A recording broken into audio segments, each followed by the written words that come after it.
Thank you so much, Miguel, and it's truly a pleasure to be with all of you and share with you a little bit about this book, which was published in 2023.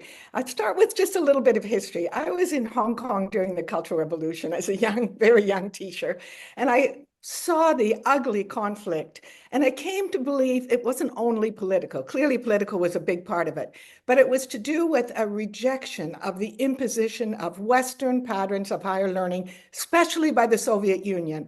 China's experience of Soviet socialist imperialism in the 50s was really destructive. And so my heart said, how can we support Chinese universities having a foundation in their own classics and recognizing a field like liberal arts? There's so much richness in Chinese classical traditions and ideas that need to be at the foundation and then to be open to the Western world. So that became the passion of my life, my doctoral studies and so on. And I visited many universities all over China, and I found the most beautiful campuses, like Peking University. Many of you are familiar with it. It was, of course, one of the Christian universities originally, like Huazhong Normal University, like Sichuan University, beautiful classical Chinese architecture with some external features from the European or Western tradition integrated harmoniously. And that gave me the vision that that must be possible. And then I came to see, I got back into history a little bit. Oh, I'm trying to move this. Oh, there we go.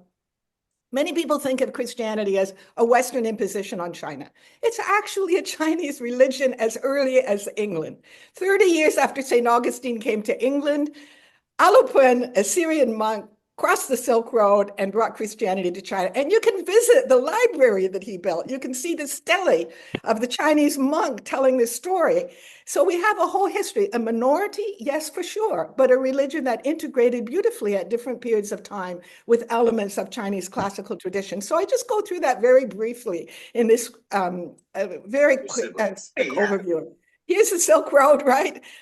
Imagine those monks, 21 of them crossing in 635 by camels, arriving to be welcomed by the Buddhist leaders of China of the time. And they were given all kinds of opportunities to share, to translate, to talk, to build a library. Here you can see the dialogue going on. And then the famous stele, 781, stone, so it couldn't be burned by emperors who liked to burn books. Yes, buried for about 600 years. I think it was about 895, buried till 1625. But here it is, you can see it, and it has a beautiful text written by the monk Jing Jing. I won't read it, but just telling the story of how much Christianity was welcomed in that very early period. Then we have the famous story of Matteo Ricci. Everybody knows Lima Do. And you may not know, but he's likely to be made a saint by the current pope sometime in the next few years. And I think that's quite wonderful. The only issue is, can we get Xu Guangqi in there as well? Because he should also be recognized in the same way. So again, a real mutual dialogue of learning, so valuable to Europe, because Matteo Ricci translated 3 of the 4 texts of Confucius and a biography, and then was able to write a bestseller in Chinese. Which of us, even who have studied Chinese forever, here's his route, of course, are able to write a book in Chinese that could be widely read? I mean, it was such an amazing achievement. Staying in China right to the end of his life, you can still visit his grave in China. Such a period of reciprocal learning. So I just knew it's possible. Here they are in a Shanghai park, the 2 of them, Xu Guangqi and Matteo Ricci. So what was the foundation for me? I was a young teacher at Fudan back in the early 1980s, the first 2 classes after the Cultural Revolution. And I learned about Ma Sanbo, the Catholic scholar who founded 3 universities, Zhendan, Fudan, Furen. And I came to see how he had beautifully brought together the classics from his own family tradition, the family of Maduan Lin from the 12th, 13th century, and then educated by the Jesuits, walked out when he felt they didn't respect Chinese classics like Matteo Ricci did, but then came back to donate land to found Fudan, Furen, and then Furen, which became, here's actually the original College St. Ignace of the Jesuits where he studied. And then, of course, founded Furen University, which is now in Taiwan. Well, here he is, someone I admire. I couldn't meet him. He died in 1939 after 100 years, but I met his granddaughter, and the family are still active. So I just feel this is someone who has been neglected. When I was a diplomat in Beijing, when I had free time on the weekends, I translated his works. And this book, Massambo on the Mind of Modern China, lets you see what a beautiful foundation for the liberal arts you can find in his writing and his thinking, deeply rooted in Chinese classics, but fully exposed to the richness of European classical texts and Christianity and bringing them together in a most beautiful way. This building belongs to Beijing Normal University now. That's the original Furen building.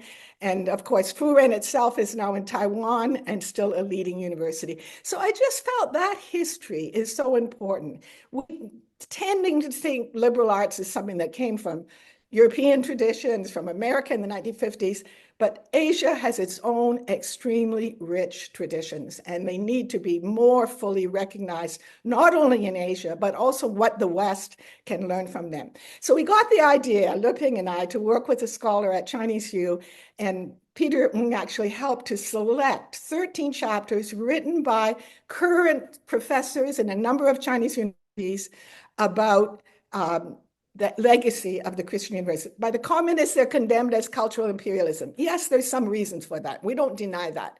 But there were also very positive lessons, and you can see the beauty of the harmony when you visit their campuses. So I just mentioned some of the chapters. So Chen Yuan, very famous for his work in interreligious dialogue and understanding, and president of Furen for many years. Everybody knows about Yanjing. Beijing's brought back a lot of Peking University recognition to that. Hangzhou Christian University, a huge center of Chinese classical learning when it was a Christian university. And then to me, one of the fascinating chapters, an architect, Dong Li, who claims without these universities, Chinese classical architecture might have been lost because it was such a troubled period between 1911 and the 1940s. And so very, very valuable for the architectural heritage that they leave. And also a lot of support for women's education. Many of you know about one of the first woman presidents, Wu Yifang, of the Jinling College for Women, one of the Christian universities. Here's the man that made it all possible. He had the guts after the Cultural Revolution. He was a graduate of University of Nanking, president of Central China Normal University, set up an institute in the early 80s to research the history of the Christian universities. And almost every chapter is one of his doctoral students who used archival material, interviews in China, in Europe, in North America to write these different chapters. He passed away only 2 or 3 years ago. I was privileged to meet him a number of times. He organized different conferences, bringing people together and insisting that we have to learn from the positive lessons. So really 100 years of collaboration. The United Board in New York, I was actually a trustee for many years, was founded in 1922 to support them. 1952, when China and US broke up, it said, okay, we'll just reach out to Asia. We're now the United Board for Christian Higher Education in Asia. And then finally, in 1979 or early 80s, when China US got together again, China rejoined and has had a member on that. So they were celebrating 100 years in 2022. We wanted the book out then. It came out 1 year later. But all the lessons of collaboration and mutual understanding and mutual enrichment have been shared now throughout Asia. So I think it's a wonderful story. And I just wanted to share that part of it. Leping worked with me on an MA on the history, and then he went on to look at liberal arts in Greater China universities, the Asian roots, and now more widely East Asia. So I want to pass on now to leave lots of time for Leping to go into his part. And I will now pull out, and I'll be happy to have questions afterwards. I just wanted to make sure to leave time. Leping, please go ahead and give your part of the talk today. Thank you. Thank you, Miguel and Peter, for inviting us for this opportunity of sharing our research and continuing. Ruth mentioned the liberal arts and legacy of China's Christian universities and the book, the main themes of the book. So I'm going to share a little bit about the research I did related to this topic and also my current research.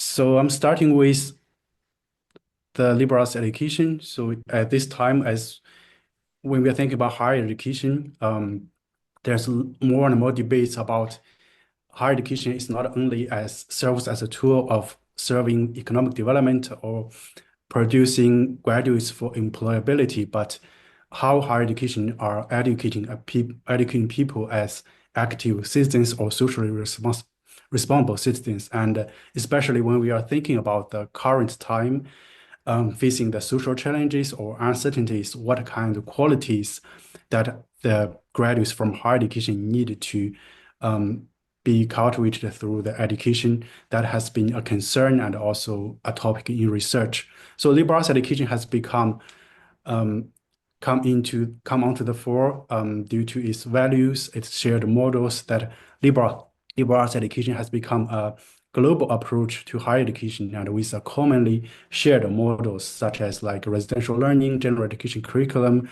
um, active pedagogy such like student-centered learning, and all those are contributing to students' overall quality instead of only narrowly focusing on preparing them for professional development and a career, but also as active citizens in their own society. So that's the background part. And previous research has also examined the global resurgence of liberal arts education among institutions globally, and there has been noticeably a strong presence in East Asia.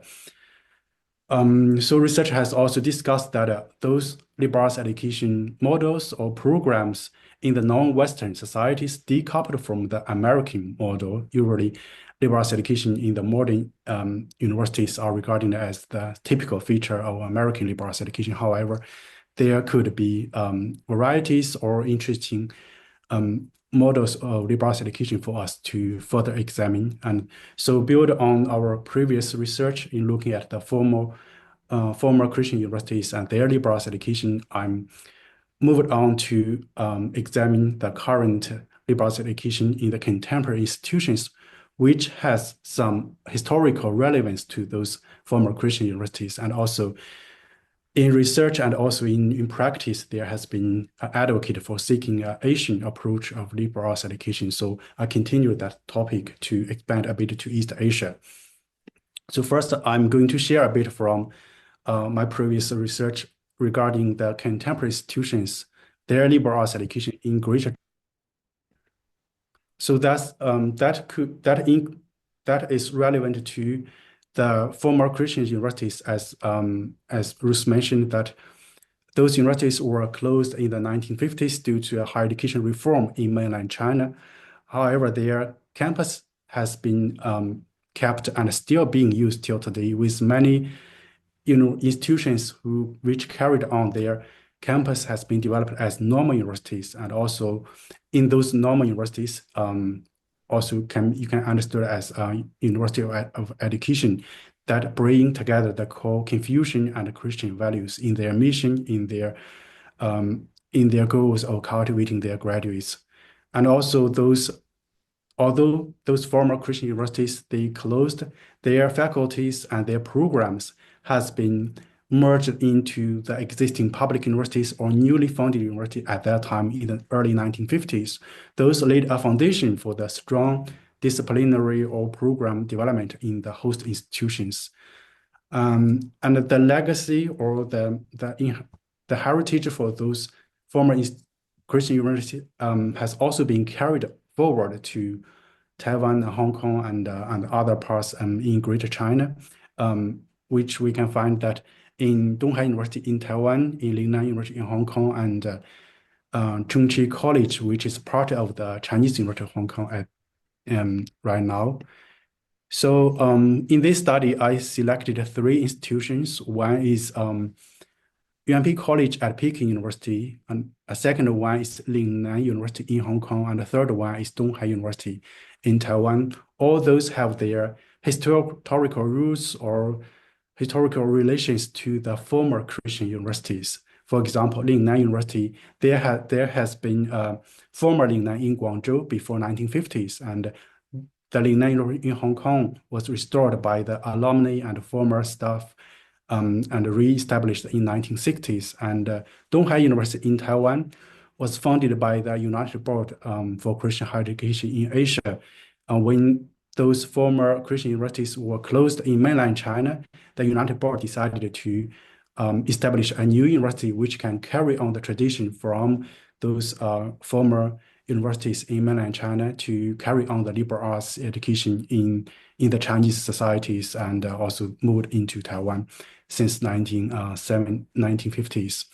So the research looking at what kind of liberal education it is in the three current institutions, and how could we understand the contextualization and indigenization of liberal education in the institutions. So there's a few emerging themes which I find interesting and can remind us of the historical or contextual roots of the societies. For example, in the three institutions, they all called the liberal education in the Chinese version is 博雅教育.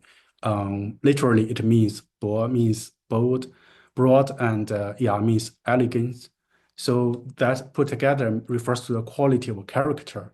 So using this name is kind of getting rid of the Western tradition meaning of liberal or freedom, but incorporated the Chinese meaning of Bo and Ya, refers to the quality of a character or person that has implications for the purpose of cultivating well-educated or fully developed person.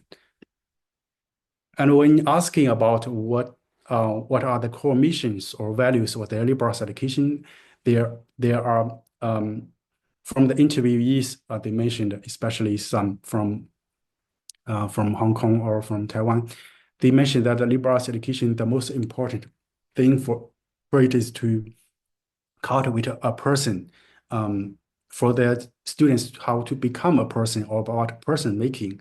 Specifically, they mentioned the Chinese character, or the word in Chinese is 做人, means becoming a person or person making. So those we can also connect to the tradition or value of a person in the Chinese society, which is very different from the liberal education, the base in origin in the Western societies, such as like American democracy or citizenship, but in a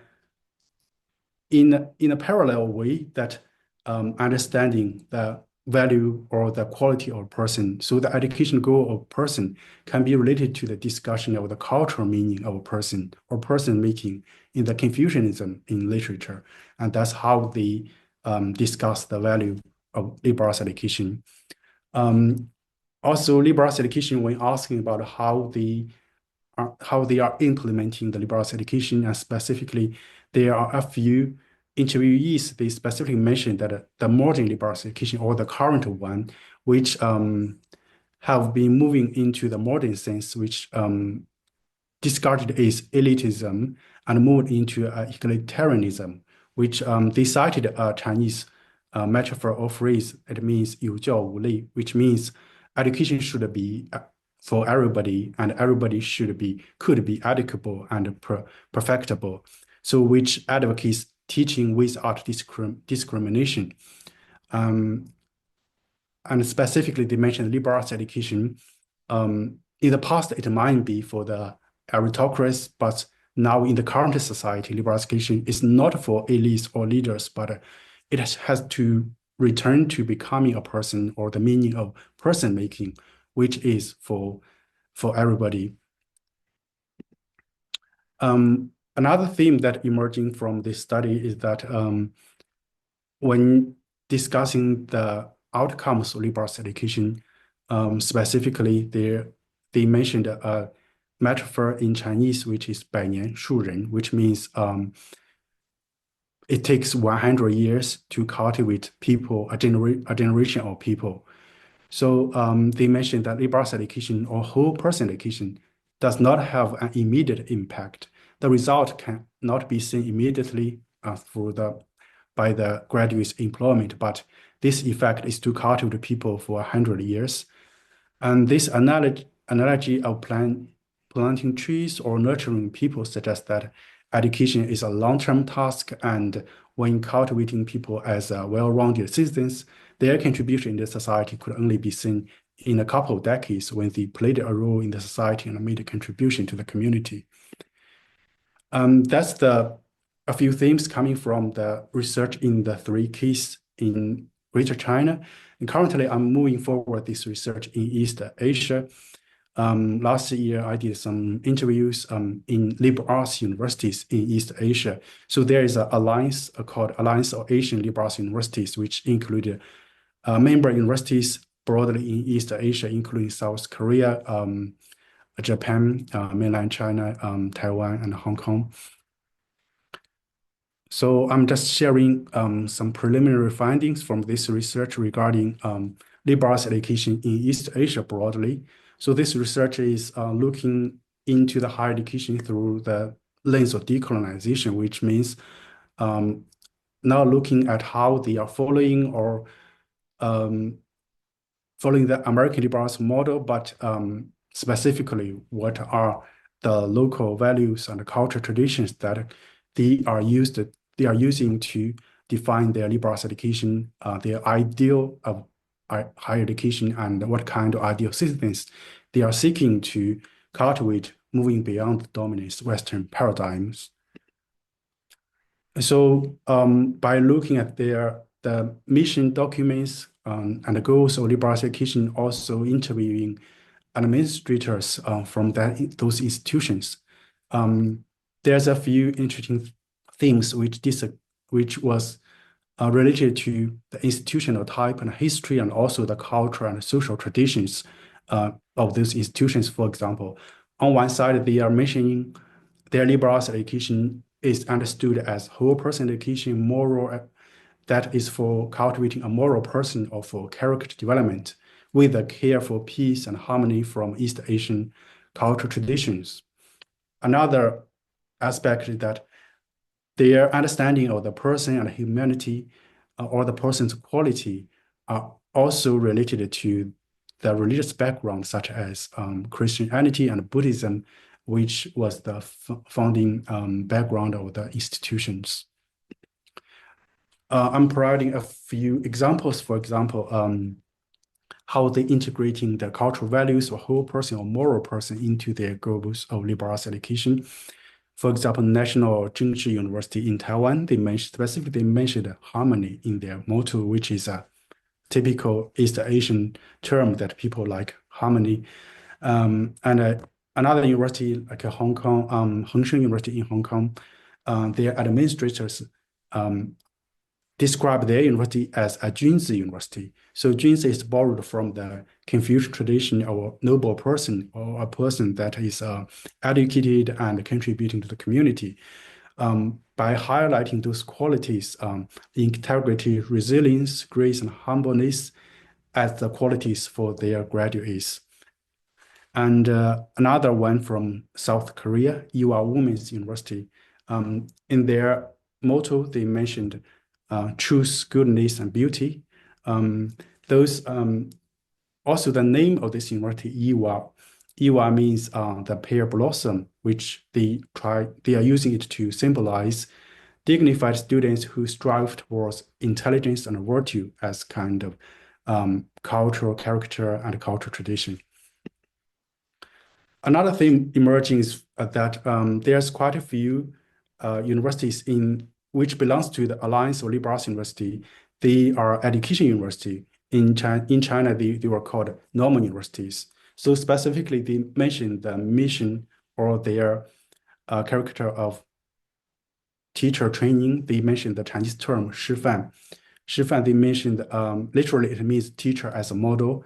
So from interviewees, they mentioned that their teacher education itself emphasized being a role model for others and exemplifying exemplary behavior encompass both cultural knowledge and humanistic qualities, so as well as the spirit of humanism in their graduates as those qualities. So that's the meaning of 师范 comes from the Confucian tradition as teacher as a model.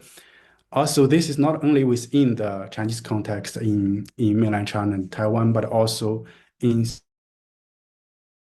the Korean word sabun is a concept which corresponding to the 师范 in Chinese concept. So it means one who serves as a role model, but combining I think there's typo, combining profound knowledge and with noble conduct and a strong moral integrity. So that's from Seoul National University, how their education department in taking the meaning of 师范 sabun to educate their graduates.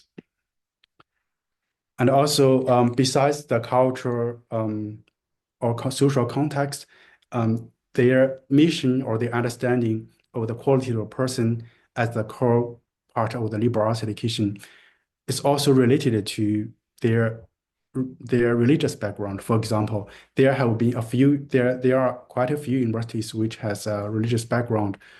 An interviewee from Sophia University in Japan, she specifically mentioned that there's a spirit service or spirit or their spiritual service in their mission for cultivating graduates, which comes from the Catholic tradition. And in Ewha Women's University, they specifically mentioned that the women education must be modernized under the spirit of Christianity. Educational opportunities for women should be expanded, and female leaders should be nurtured to create a harmonious society. And another one example that is related to their religious background, as Ruth mentioned, Furen University was originally established in mainland China by Ma Xiangbo. Then in the 1950s, it moved to Taiwan and now has been an important university in Taiwan. So in their mission, they specifically mentioned, I think it's corresponding to Ewha Women's University, truth, goodness, and beauty, Zhen Shan Mei. But they combined with the Christianity, holiness. So they mentioned that their mission is to fostering the growth of the whole person on the basis of truth, goodness, beauty, and holiness. That's how they combined or integrated both the Chinese culture and also Christian faith for the goal of cultivating a person or the quality of a person that was in the East Asian context. So that's just a brief sharing. So the research is still ongoing, and the future step might be interviewing alumni or students to understand how the liberal arts education has been implemented. And this research is emphasizing the role of liberal arts education by how that has been adapted into the East Asian context, and also integrating the social values, cultural traditions into its mission and understanding. And I'm looking forward to questions and discussion.